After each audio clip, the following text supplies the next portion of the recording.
Meus irmãos, a paz do Senhor, estamos aqui mais uma vez para nós estudarmos mais uma lição e nesta noite a última lição, que é a lição de número 13, a batalha espiritual e as armas do crente. Vamos orar agora, logo após estaremos ouvindo o louvor. Senhor, meu Pai, eu te agradeço por este momento que estamos aqui diante de Ti, onde iremos estudar, Senhor, a Tua palavra.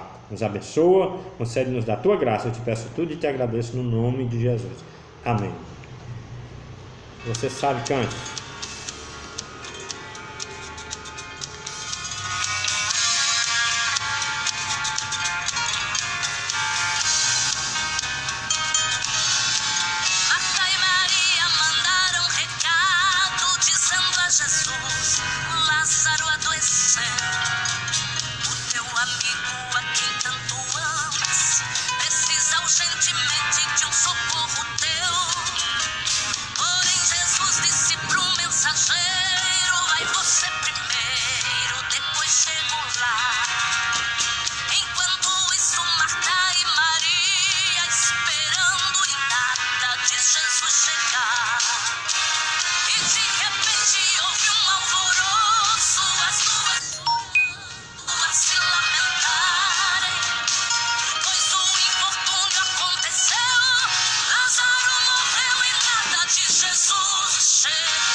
Muito bem, irmãos, vamos aqui para a leitura bíblica em classe. Vamos ler aqui só 2 versículos para nós ganharmos tempo.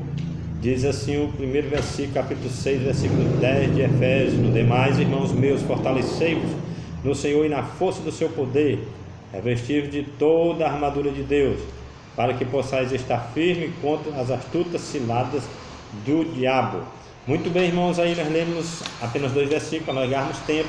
Depois aí Paulo vai discorrer aí todas as armaduras que são necessários na vida de um crente. Ora, irmãos, nós estamos estudando hoje sobre a batalha espiritual e as armas do crente.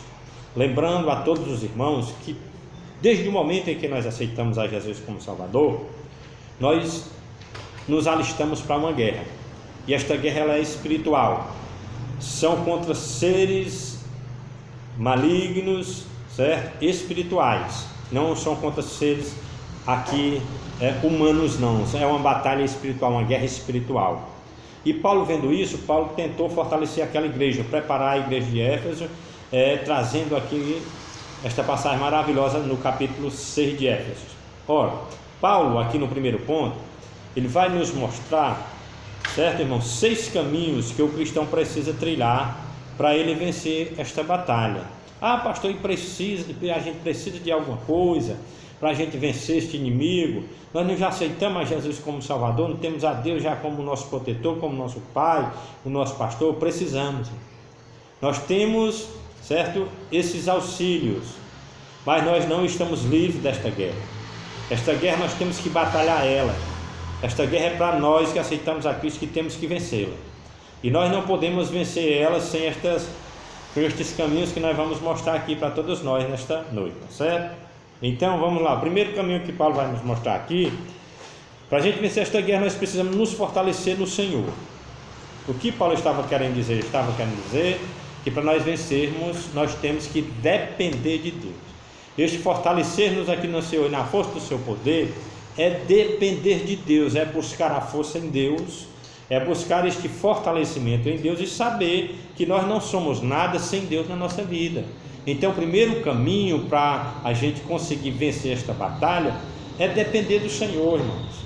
O crente tem que saber que tem as suas limitações, que Deus nos colocou aqui nesta terra, certo? E a guerra ela é espiritual, e nós tratamos de guerrear contra um ser poderoso, um ser forte, está entendendo? E nós não podemos vencê-lo sem nós estarmos capacitados. E Paulo vai dizer aqui que a primeira é essa, fortalecer no Senhor. O segundo caminho é ter uma vida de santidade, é o que mais está faltando hoje. Nós queremos tanta bênção da parte de Deus, mas a gente precisa ter uma vida de santidade, porque se nós não tivermos uma vida de santidade, de maneira nenhuma nós vamos adquirir, irmãos, aquilo que Deus realmente quer nos entregar, porque nós estamos numa batalha. Esta batalha não é fácil, é uma guerra forte, é uma guerra poderosa, e Deus exige uma vida santa. Sem uma vida santa nós não vamos chegar onde Deus quer, tá certo?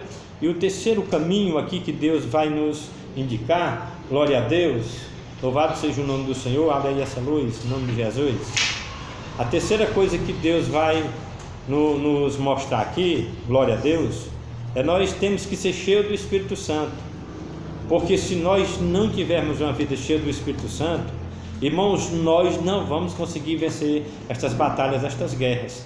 E tem tantas pessoas dentro da igreja, irmãos, que não buscam a presença do Espírito Santo, está entendendo?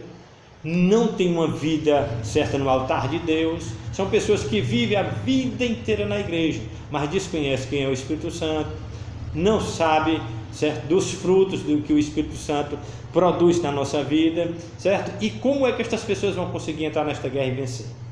São milhares de pessoas que estão dentro da igreja, mas não se fortaleceram no Senhor, não dependeram de Deus, não tiveram uma vida de santidade, e em terceiro, não sabem o que é ser cheio do Espírito Santo. E a batalha, irmãos, é uma batalha poderosa, certo? É uma batalha contra os seres espirituais da maldade. Então nós temos que ser cheios do Espírito Santo. E o quarto caminho que Paulo vai falar ali para os Efésios é o caminho da obediência. Nós podemos tomar aqui por base a história de Abraão. Se Abraão não tivesse sido tão obediente a Deus, ele não seria o que ele foi, está entendendo? Então a obediência, ela é um dos caminhos que vai fazer com que nós vamos nos preparar para a gente vencer esta guerra.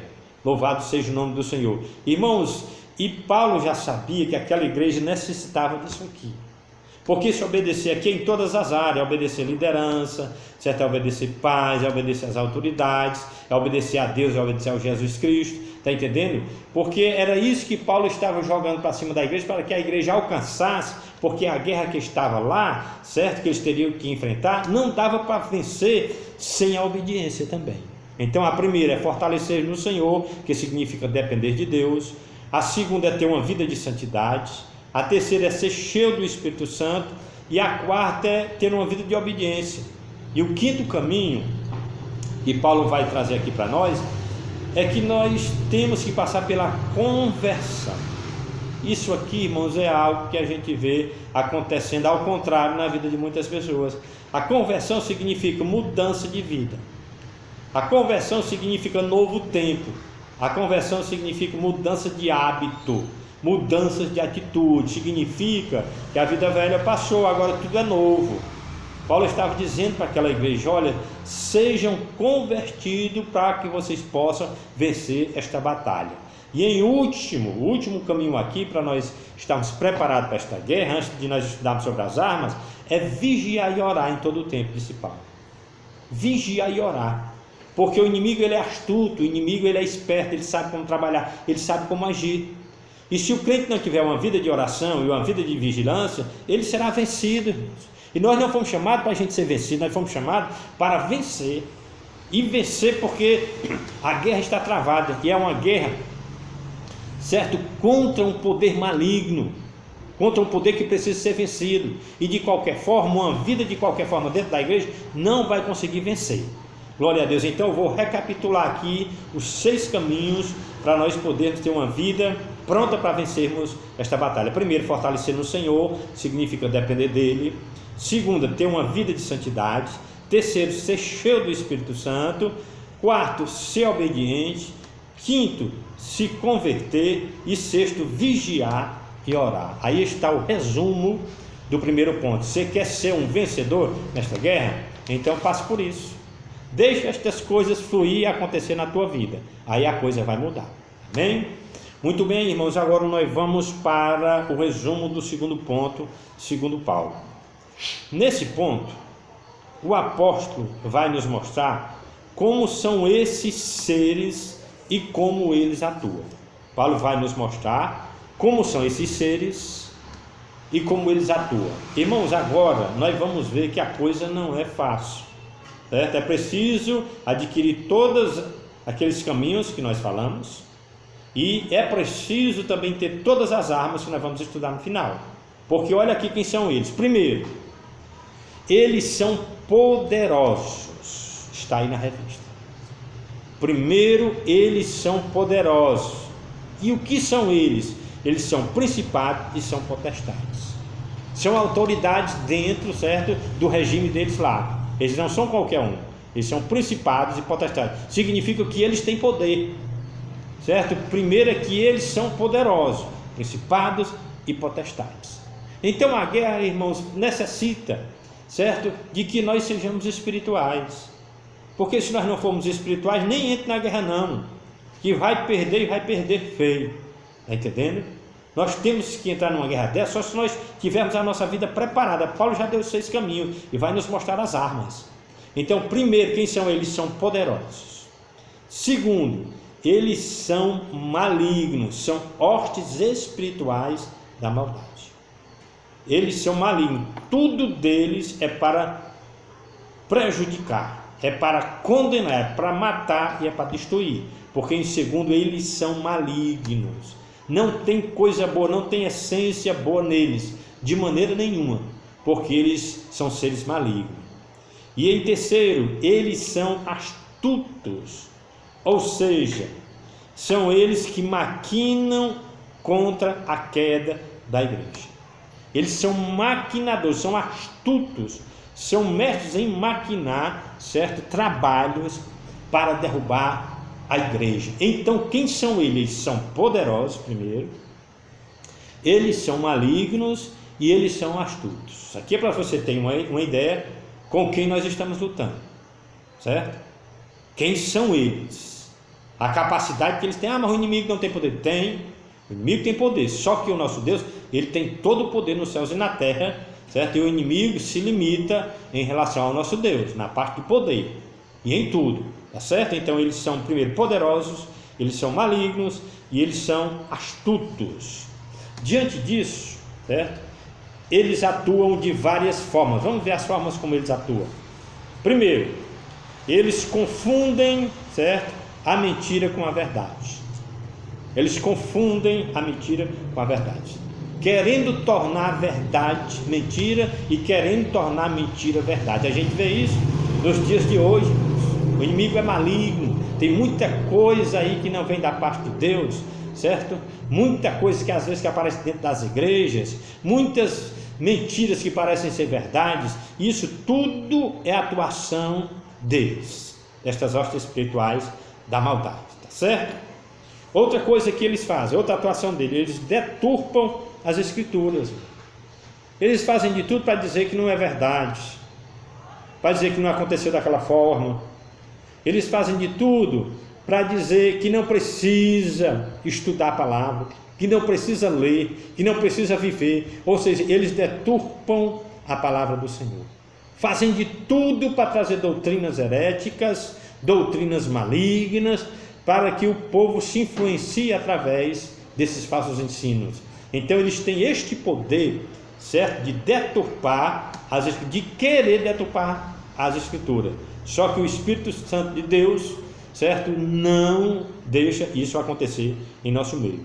A terceira atuação deles, eles fazem falsos sinais, dizendo que é Deus, sem ser Deus.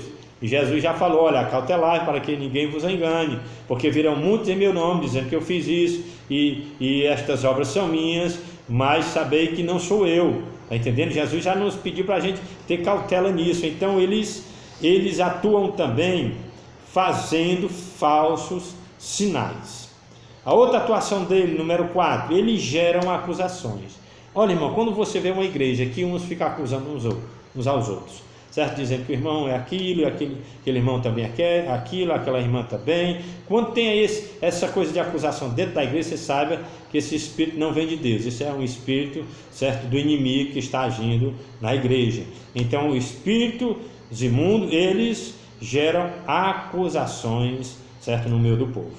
A outra atuação deles, eles são mestres em semear incredulidade.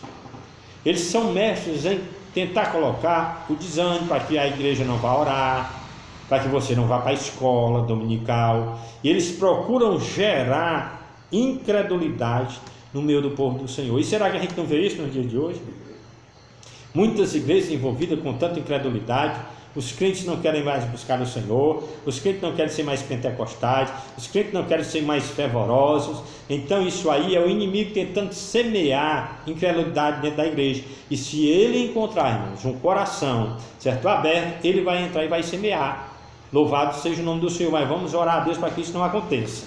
E em sexto, eles são mestres em promover ideologias, certo, anticristãs.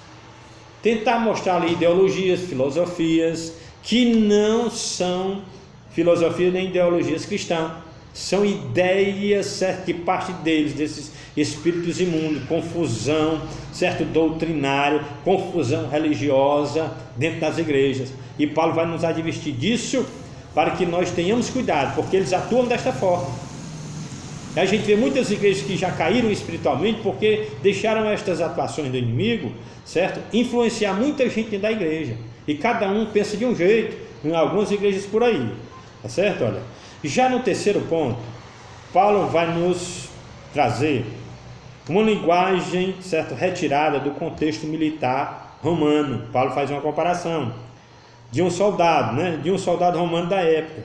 Com isso, ele nos apresenta uma armadura espiritual para resistirmos aos dias maus. Ora, irmãos, Paulo pegou aqui, irmãos, como se fosse um soldado, a roupagem de um soldado de guerra, ali de Roma, no contexto dos soldados de Roma, para aplicar ali para a igreja de Éfeso, para que a coisa ficasse mais clara, ficasse mais simples. Então nós já temos ali os 6 caminhos que Paulo nos mostrou, certo? Já apresentamos aqui para vocês quem são estas hostes, quem são eles, que eles são poderosos, são malignos e são astutos, e mostramos como é que eles atuam. Agora vamos aqui receber as armaduras espirituais, porque completando com os caminhos que a gente já adquiriu, certo, no início, nós vamos agora receber as armas espirituais da parte de Deus. Primeira arma, Paulo vai citar: cingir os vossos lombos com a verdade. Ou seja, isso significa viver a verdade. Isso significa também viver a doutrina de Cristo. Isso significa também viver a integridade, certo, de nós como soldados. É a primeira arma, cingir os lombos com a verdade. Viver a verdade. Porque uma coisa é eu pregar a verdade em cima do púlpito, é você pregar a verdade. Outra coisa é você viver esta verdade. Porque eu conheço muitas pessoas por aí afora que pregam uma verdade tão bonita lá em cima dos púlpitos, certo? Por onde andam, mas não vivem esta verdade. E Paulo vai nos aconselhar aqui, a igreja de Éfeso, a cingir, a botar aqui nos nossos lombos, certo? Esta verdade, para que as pessoas do mundo vejam que você realmente é um soldado que está com, certo, seus lombos cingidos com esta verdade pura, que é a palavra do Senhor. Viver a doutrina do Senhor. Amém? A segunda arma, que para nós guerrearmos contra esse inimigo forte, Paulo vai nos citar aí, é vestir a couraça da justiça, que significa ser reto no campo de batalha. Qual é o teu campo de batalha, irmãos? É o nosso dia a dia, certo? É onde nós estamos em todos os momentos, é na igreja, é em casa, é no trabalho, é na rua, certo? Então, vestir a couraça da justiça significa ser reto no campo de batalha, é ser reto a tua vida inteira, aguardando a volta de Jesus aqui como Salvador. Porque não adianta, hoje é reto, amanhã não é mais, hoje é crente, amanhã não é. Está entendendo? Essa armadura só vai vestir, certo? Só vai servir essa couraça da justiça se nós procurarmos andar retamente no campo de batalha. Porque o inimigo conhece quem é e quem não é. Não adianta a gente ir nesse campo de batalha em direção ao inimigo se a gente não tem essa couraça da justiça, a gente não vestiu, tá certo? Outra coisa importante aqui, essa terceira arma, calçar os pés na preparação do Evangelho da paz. Isso significa anunciar a firmeza desse Evangelho. Esse calçar os pés na preparação do Evangelho nada mais é do que anunciar, certo, este Evangelho com firmeza. Dizer que Jesus salva, dizer que Jesus cura, certo? E você ser prova disso, mostrar realmente que Jesus cura, mostrar que Jesus realmente salva, através da tua vida, da salvação da tua família, teu esposo, da tua esposa, dos teus filhos, dos outros da família, certo? Então, qual é a terceira arma? Calçar os pés na preparação do Evangelho da paz, ou seja, é ter firmeza no Evangelho que você prega. É estar seguro na mensagem que você leva, é acreditar que você está pregando e ela não vai voltar vazia, está entendendo? Glorificado seja o nome do Senhor. Então é calçar os pés na preparação do Evangelho da paz. Essa é a terceira arma. E Paulo vai nos trazer aqui a quarta arma, muito importante, certo? Que é o escudo da fé. Esse escudo da fé significa proteção e fé inabalável em Deus.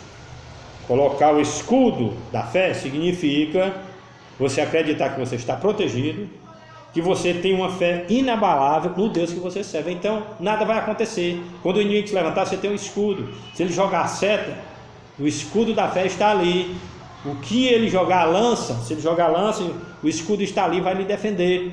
Então você tem que acreditar que o escudo da fé está ali, certo? Dentro desta fé inabalável que nós professamos ter. Porque se não tiver esta fé, então não tem um escudo.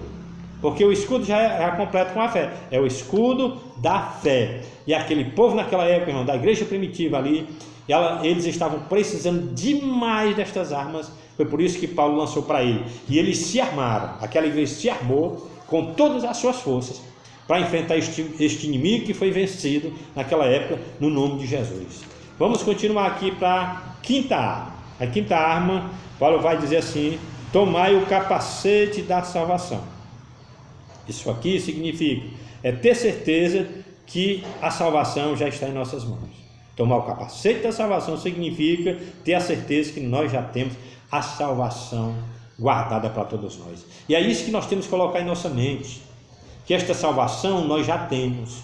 Estamos aguardando só o dia da volta de Jesus, para nós sermos arrebatados e vivermos para sempre com o Senhor lá na eternidade. Então te apossa, irmão, desse capacete da salvação também. E a última arma que Paulo vai trazer aqui, sexta arma, é orar em todo o tempo. Irmãos, se nós fizéssemos isso, como cristão da atualidade, nós teríamos uma igreja tão avivada como aquela igreja primitiva da época. Orar em todo o tempo. Está em casa, está orando em espírito. Está no trabalho, está orando em espírito. Certo? Vai para a igreja, está orando em espírito e em verdade, diante da igreja. Porque, irmãos, Paulo vai relatar tudo isso aqui, porque é um processo. Você viver aqueles 6 caminhos no início, que eu coloquei para todos, e se armar com essas 6 armas. Paulo vai dizer que nós venceremos todos esses inimigos que são malignos, poderosos e astutos. Há muitos casos e muitas pessoas que retornaram e não conseguiram vencer porque não oraram em todo o tempo, não vigiaram em todo o tempo e não se dedicaram, certo, na vida de oração, como a palavra de Deus está nos pedindo. Então aqui está um resumo dessa escola. Eu convido você a buscar aqueles 6 caminhos e se apossar destas armas poderosas, porque a luta não é contra a carne nem contra o sangue. A nossa luta é contra as hostes espirituais da maldade que assistem nos lugares celestiais. Então você quer ser um crente vitorioso, te aposta disso aqui, certo? Você quer ter estas armas na tua vida, vive uma vida de obediência, certo? Se converte, como diz a palavra do Senhor, e você será um crente que vai andar todo dia de vitória em vitória. Amém? Guarda esta palavra, que Deus abençoe a cada um, é a nossa última lição. Nós vamos ouvir agora este hino, logo após estarei orando por todos. Em nome de Jesus.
Glória a Deus, meus irmãos, nós vamos aproveitar, vamos orar, certo? Enquanto esse louvor fica tocando, nós vamos orar por todos. Senhor, meu Deus, quero neste momento te agradecer por essa oportunidade, que nós temos tratado aqui, meu Senhor, deste assunto, um assunto muito importante, e que nós todos os tempos precisamos ouvir, Senhor, e colocar em prática. E pedimos uma bênção por toda a tua igreja, arma toda a tua igreja, desperta cada um para buscar, Senhor, tudo quanto foi ensinado nesta noite. Meu Deus, para que nós possamos nos fortalecer ainda mais e depender de Ti, Senhor, contra as astutas ciladas do inimigo desta noite, Pai, uma noite tranquila. Abençoa toda a Tua igreja, repreende as enfermidades e nos prepara que se a Tua volta for hoje, toda a Tua igreja seja arrebatada. Cumpre a Tua palavra na nossa vida, nós Te louvamos e Te agradecemos por tudo, no nome de Jesus. Amém? Muito bem, irmãos, que Deus abençoe a todos. Terminamos mais uma revista, certo? Nós vamos ver como é que vai ficar nos outros meses, tá bom? Nós vamos nos comunicar logo quando a igreja abrir e a gente vai dizer como é que vai, quais são os trabalhos que vão serem criados para as quartas-feiras. Amém? Deus nos abençoe. Até a próxima aula, no nome de Jesus. Amém.